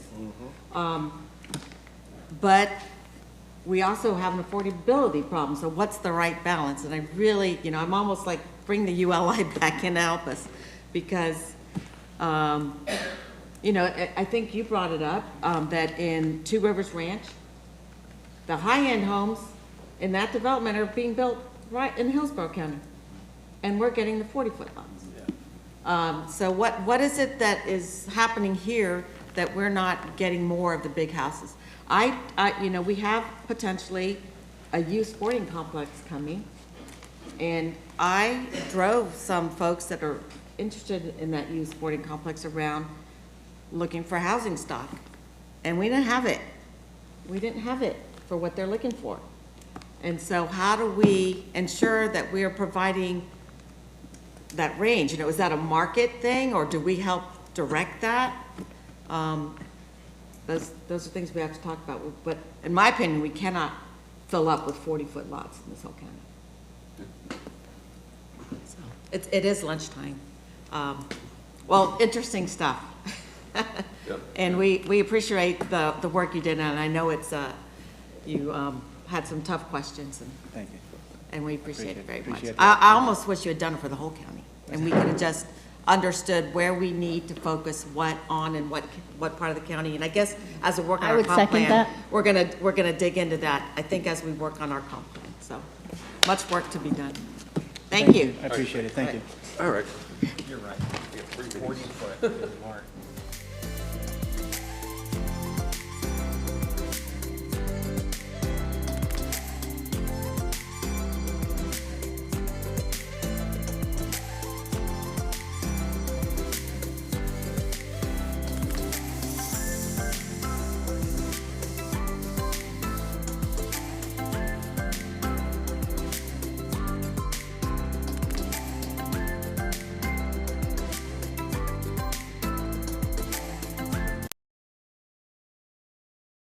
Pasco County waterways and wildlife depend on you to keep them healthy. Excess fertilizer, grass clippings, trash, oils, and pet waste